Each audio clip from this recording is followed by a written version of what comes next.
Touring talkies ரசிகர்களுக்கு வணக்கம். வாங்க லென்ஸ் நிகழ்ச்சிக்கு போகலாம்.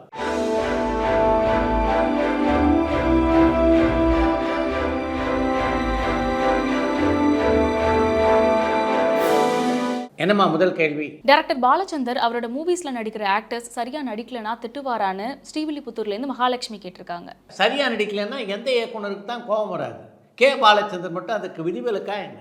கே பாலச்சந்திரனை பொறுத்த வரைக்கும் அவர் திட்டுவாரே தவிர அந்த திட்டு உங்களை காயப்படுத்தாது. சார், ஒரு பேச்சாளரா நீங்க மேடை ஏறி பேசியிருக்கீங்களான்னு பாலக்காடுலேருந்து உன்னிகிருஷ்ணன் கேட்டிருக்காங்க. ஆரம்பத்தில் எஸ் பி முத்துராமன் இயக்கிய பல திரைப்படங்களுக்கு நான் தான் பத்திரிகை தொடர்பாளராக இருந்தேன். அவர் இயக்கிய மயங்குகிறாள் ஒரு மாது, துணிவே துணை ஆகிய படங்கள் மிகப்பெரிய வெற்றியை பெற்ற போது அந்த வெற்றி விழா கொண்டாட்டங்கள் பல ஊர்களில் நடைபெற்றன. அப்போ தான் முதல் முறையாக மேடை ஏறி பேசக்கூடிய வாய்ப்பு எனக்கு கிடைத்தது. அன்றைக்கு ஆரம்பித்தது இன்று வரையிலே தொடர்கிறது. டைரக்டர் கே பாலச்சந்தர் ரொம்ப பெருந்தன்மையானவர்னு கேள்விப்பட்டேன், அதுக்கு ஒரு எக்ஸாம்பிள் சொல்லுங்கன்னு திருவள்ளிக்கேணியிலிருந்து வாசன் கேட்டிருக்காங்க. தான் ஒரு மிகச்சிறந்த இயக்குனராக இருந்த போதிலும் எந்த ஒரு படைப்பாளி புதியதாக வந்தாலும், எந்த ஒரு படைப்பு புதியதாக அவருக்கு தெரிந்தாலும் மனம் திறந்து பாராட்ட இயக்குனர் சிகரம் கே பாலச்சந்தர் என்றைக்குமே தயங்கியதில்லை. அவருடைய பெருந்தன்மைக்கு உதாரணமாக சொல்லணும்னா பல விஷயம் இருக்குது. அதில் நான் குறிப்பிட்டு சொல்ல வேண்டும் அப்படின்னு விரும்புகின்ற விஷயம் இது. சார், உங்களுக்கு ஹிந்தி பேச தெரியுமான்னு பள்ளிப்பாளையம்லேருந்து கோபி கேட்டிருக்காங்க. பாரதி ராஜா இந்தியில் மொத்தம் 4 படங்களை இயக்கினார். அதில் 2 படங்களில் பணியாற்றக்கூடிய வாய்ப்பு எனக்கு கிடைத்தது. ஒன்று அலையல் ஓயிலை படத்தினுடைய ஹிந்தி பதிப்பான லெபர்ஸ், இன்னொன்று கிழக்கே போயல் படத்தினுடைய ஹிந்தி பதிப்பான சவேரே வாலே காடி. இந்த 2 படங்களுடைய படப்பிடிப்பின் போது மெல்ல மெல்ல ஹிந்தி கற்றுக்கொள்ள தொடங்கினேன். அந்த 2 படங்களும் வெற்றி பெற்றிருந்தால் பல ஹிந்தி படங்களை இயக்கக்கூடிய வாய்ப்பு பாரதி ராஜாவுக்கு கிடைச்சிருக்கும். நானும் தங்கு தடை இல்லாமல் ஹிந்தி பேச கற்றுக்கொண்டிருப்பேன். அந்த 2 படங்களும் ஓடலை, அதனால் நானும் ஹிந்தி கற்றுக்கலை. சார், படிக்கும்போது நீங்கள் என்னவா ஆகணும்னு ஆசைப்பட்டீங்கன்னு சென்னையிலேருந்து விஜயலட்சுமி கேட்டிருக்காங்க. நம்முடைய சாய் விசித்ரா நிகழ்ச்சியில் கலந்து கொண்ட பிரபலங்கள் பலர்கிட்ட நீங்கள் படிக்கும்போது என்னவாகணும் அப்படின்னு நினச்சிங்க என்று கேட்டிருக்கிறேன். அவங்களும் தான் என்னவாக நினச்சேன் அப்படின்றத பற்றி மிக விரிவாக நம்முடைய நிகழ்ச்சியிலே பதில் சொல்லியிருக்கிறார். ஆனால் என்னை பொறுத்த வரைக்கும் நான் படிக்கும்போது என்னவாக வேண்டும் என்று ஒரு நாளும் நான் நினச்சி கூட பார்த்ததில்லை. காலம் என்னை எப்படியெல்லாம் அழைத்து கொண்டு சென்றதோ அந்த வழியிலே நான் பயணம் செய்தேன். அந்த பயணம் இன்றைக்கு இந்த லென்ஸ் நிகழ்ச்சியில் உங்ககிட்ட பதில் சொல்கின்ற அளவுக்கு என்னை கொண்டு வந்து நிறுத்தியிருக்கிறது. ரஜினி, கமல் 2 பேரில் உங்களோட ஃபேவரட் யாருன்னு திண்டுக்கல்லேருந்து ஷம்ஷத் கேட்டிருக்காங்க. ரஜினி, கமல் ஆகிய 2 பேரில் உங்களுக்கு யாரை பிடிக்கும் அப்படின்னு நீங்கள் இன்றைக்கி என்ன கேள்வி கேட்டிருக்க மாதிரி சில வருடங்களுக்கு முன்னாலே கே பாலச்சந்தரிடம் ஒருவர் கேட்டார். அதுக்கு பாலச்சந்தர் சொன்ன பதில் என்ன தெரியுமா? 2 கண்களில் எந்த கண்ணை பிடிக்கும் அப்படின்னு சொன்னால் நான் என்ன என்று பதில் சொல்வது என்பதுதான். உங்களுடைய கேள்விக்கு பதிலாக அவருடைய பதிலை அப்படியே நான் வழிமொழிகிறேன். ஆக்டர் விக்ரம் மூவிஸ் டைரக்ட் பண்ணுற சான்சஸ் இருக்கான்னு மதுரையிலேருந்து கமலநாதன் கேட்டிருக்காங்க. இந்த திரையுலகிலே அடியெடுத்து வைத்த காலகட்டத்தில் ஒரு திரைப்படத்தை இயக்க வேண்டும் என்ற ஆசை விக்ரமுக்கு இருந்தது. அதை தொடர்ந்து பார்த்தீங்கன்னா பல திரைப்படங்கள் நடிக்கக்கூடிய வாய்ப்பு அவருக்கு கிடைத்தது. இன்றைக்கும் தொடர்ந்து பல படங்களில் அவர் நடித்து கொண்டு இருப்பதனால்தான் டைரக்ஷன் பக்கம் அவர் திரும்பலை அப்படின்னு நினைக்கிறேன். ஆனாலும் என்றாவது ஒரு நாள் ஒரு திரைப்படத்தை அவர் இயக்குவார் என்ற நம்பிக்கை எனக்குள்ளே இருக்கிறது. சார், உங்களோட தோல்விகள் மனசளவில் உங்களை பலவீனப்படுத்தி இருக்கான்னு சென்னையிலேருந்து ஐயப்பன் கேட்டிருக்காங்க. நான் பல வெற்றிகளையும் பார்த்துருக்கேன், மிகப்பெரிய தோல்விகளையும் பார்த்துருக்கேன். அந்த தோல்விகள் எல்லாம் என்னை மன ரீதியாக பாதித்திருந்தால் நிச்சயமாக இன்றைக்கி உங்கள் முன்னாடி உட்கார்ந்து நான் பேசிகிட்டு இருக்க மாட்டேன். வாழ்க்கை அப்படின்னா வெற்றி தோல்வி இரண்டுமே சகஜம் என்பதை நான் உணர்ந்திருந்த காரணத்தினால்தான் இன்றைக்கு தன்னம்பிக்கையோடு உங்களோடு என்னால் பேச முடிகிறது. ஒரு டைரக்டர் ஆகணும்னு ஆக்டர் விஷால் எடுத்த டெசிஷன் தப்புன்னு ஏன் சொல்கிறீங்கன்னு தூத்துக்குடியிலேருந்து செந்தில்குமார் கேட்டிருக்காங்க.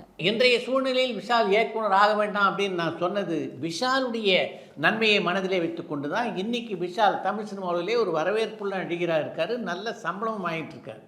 இந்த திரைப்படத்தை இயக்குவதென்றால் நிச்சயமாக அதற்கு 1 வருடத்தை விஷால் செலவழிக்க வேண்டி வரும். 1 வருஷத்தில் அவர் 3 திரைப்படங்களில் நடிக்கலாம். 3 திரைப்படங்களில் நடித்தார்னா 40 முதல் 50 கோடி ரூபாயை சம்பளமாக வாங்கலாம். அப்படிப்பட்ட சூழ்நிலையில் இன்றைக்கு அவர் ஒரு திரைப்படத்தை இயக்குவது அவசியமா அப்படின்றதான் என்னுடைய கேள்வியை தவிர அவருடைய இயக்கம் திறனிலே எனக்கு நம்பிக்கை இல்லாமல் இல்லை. விஷாலை பொறுத்த வரைக்கும் அவர் ஒரு நல்ல இயக்குனராக வருவதற்கு எல்லா வாய்ப்புகளும் இருக்குது. திரைப்பட இயக்கத்தை பற்றி நன்கு அறிந்தவர் விஷால் என்பதை நான் அறிவேன். ஜெயலலிதா சீஃப் மினிஸ்டர் ஆனதுக்கு அப்புறம் அவங்களை எத்தனை தடவை மீட் பண்ணியிருக்கீங்கன்னு கோயம்புத்தூர்லேருந்து ராஜன் கேட்டிருக்காங்க.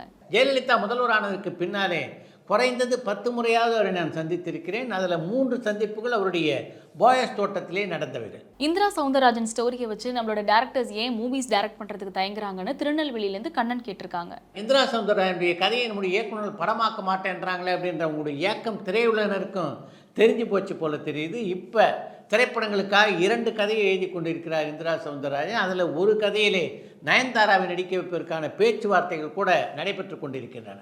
கங்கை அமரன் அவரோட ஸ்டார்டிங் ஸ்டேஜஸ்ல யார்கிட்ட உதவி பாடலாசிரியராக ஒர்க் பண்ணாருன்னு திருச்சியிலேருந்து பாலு கேட்டிருக்காங்க. கங்கை அமரனை ஒரு சுயம்பு என்று தான் சொல்ல வேண்டும். எந்த பாடலாசிரியரிடம் அவர் உதவியாளராக இருந்ததில்லை. கொஞ்சம் வருஷத்துக்கு முன்னாடி பழைய சாங்ஸ்லாம் ரீமிக்ஸ் பண்ணாங்க. அந்த மாதிரி வர ரீமிக்ஸ் சாங்ஸ்லாம் நீங்க ரசிப்பீங்களா? நீங்க ரொம்ப ரசிச்சு கேட்ட ரீமிக்ஸ் சாங் என்னன்னு மலேசியாலேருந்து சிவனேஷ் கேட்டிருக்காங்க.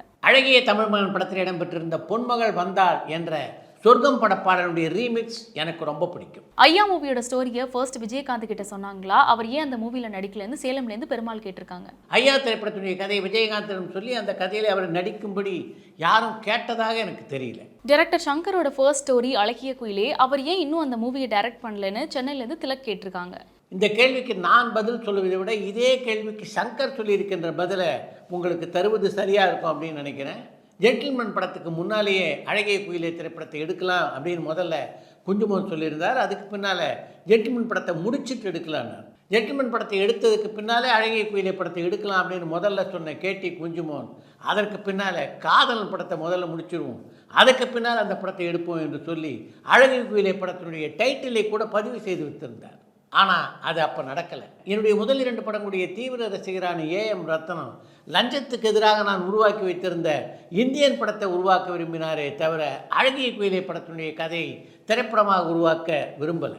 சரி, ஜீன்ஸை முடிச்சுட்டு சொந்த தயாரிப்பாகவே அழகிய குயிலே படத்தை இயக்கலாம் அப்படின்னு முடிவு செய்திருந்த நான் அதை பற்றி ஒரு முறை எழுத்தாளர் சுஜாதா கிட்ட சொன்னேன். அந்த குயிலையெல்லாம் நீங்கள் கடந்து வந்துட்டீங்க, இந்த வயசில் நீங்கள் பண்ணக்கூடிய விஷயங்கள் ஏராளமாக இருக்கும்போது முதல்ல அதை செய்யுங்க, இந்த குயிலே படத்தெல்லாம் 6ஆம் முறை செய்து கொள்ளலாம் என்றார் அவர். என்னுடைய நண்பர்கள் நலம் விரும்பிகள் ஆகியோருடைய கருத்தும் அதுவாகத்தான் இருந்தது. அதனால தான் இன்று வரையிலே அந்த கதையை என்னால் படமாக்க முடியவில்லை என்று ஒரு பேட்டியிலே பதில் சொல்லியிருக்கிறார் இயக்குனர் சங்கர். சைல்டு ஆர்டிஸ்டாக நடிச்சிட்டு இருந்த கல்யாணி இப்போ என்ன பண்ணிட்டு இருக்காங்க, அவங்க நடிக்கிறாங்களான்னு கோவைப்புத்தூர்லேருந்து பாபு கேட்டிருக்காங்க.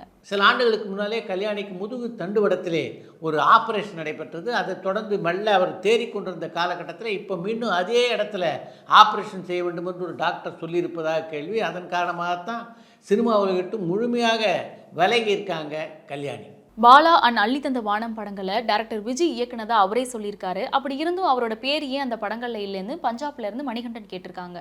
பாலா திரைப்படத்திலே வசனகர்த்தாவைத்தான் விஜய் பணியாற்றினாரே தவிர அந்த படத்தை தான் இயக்கியதாக நம்முடைய சாய் சித்ரா நிகழ்ச்சியில் கூட ஒரு குறிப்பில்லை. அவர் இயக்கிய முதல் திரைப்படம்னா அது அள்ளி தந்த வானம் என்ற திரைப்படம். விஜயனுடைய இயற்பெயர் அருண் பிரசாத். அந்த பெயர் தான் முதல்ல அந்த டைட்டிலில் போடுறதா இருந்தார். அப்போது ஒரு நண்பர் வந்து ஏற்கனவே அருண் பிரசாத்னு ஒருத்தர் இருக்கார் அப்படின்னு சொல்லவே ஸ்ரீதர் பிரசாத் என்று தன்னுடைய பெயரை மாற்றிக்கொண்டு அந்த படத்தில் ஸ்ரீதர் பிரசாத் என்று தன்னுடைய பெயரை போட்டார். இப்படி ஸ்ரீதர் பிரசாத் என்று அந்த படத்தில் ஒரு பெயரை போட்டதற்கு ஒரு ஜோசியரும் ஒரு வகையிலே காரணம். மெல்ல திறந்தது கதவு மூவில ஆக்டர் மைக் மோகனுக்கு அப்பாவா நடிச்ச கேரக்டர் யாருன்னு பாலக்கோடுலேருந்து சங்கர் கேட்டிருக்காங்க. மோகன் நடித்த மெல்ல திறந்தது கதவு படத்திலே அவருடைய அப்பாவாக நடித்தவர் இசையமைப்பாளர் ஜி.கே. வெங்கடேஷ். ஒரு காலகட்டத்தில் இளையராஜாவுடைய குருவாக இருந்தவர். எம்.எஸ். விஸ்வனுடைய உற்ற தோழர். இன்றைக்கு அவர் நம்மிடையே இல்லை.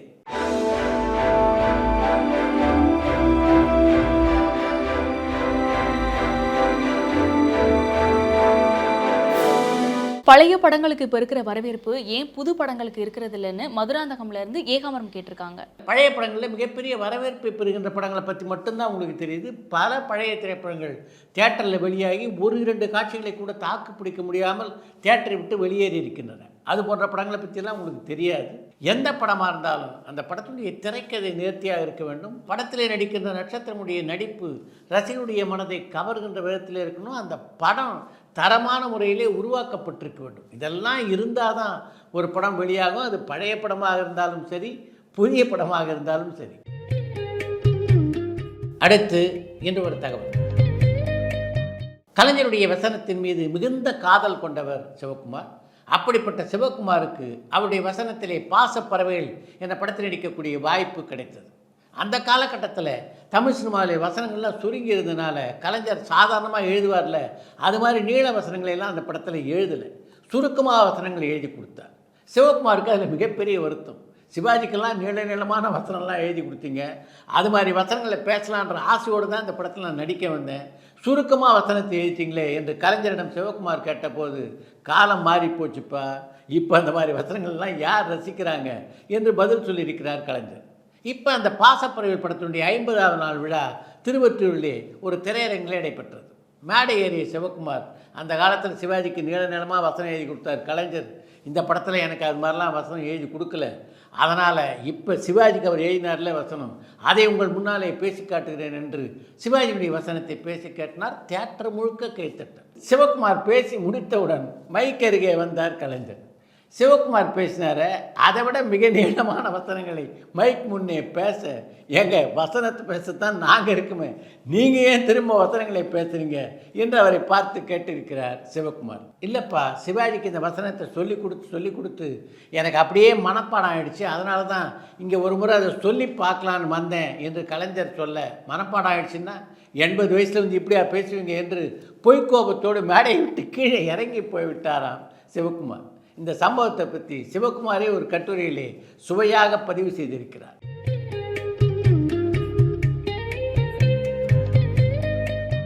இத்துடன் இன்றைய லஞ்ச் சிகிச்சை நிறைய பெறுகிறது. மீண்டும் அடுத்த லஞ்ச் சிகிச்சையிலே சந்திப்போம். பரபரப்பான சினிமா செய்திகள், நட்சத்திரங்களின் பேட்டிகள், சினிமா வரலாறு ஆகியவற்றை பார்க்கவும் படிக்கவும் உங்களுக்கான இணையதளம் tourantalkies.co.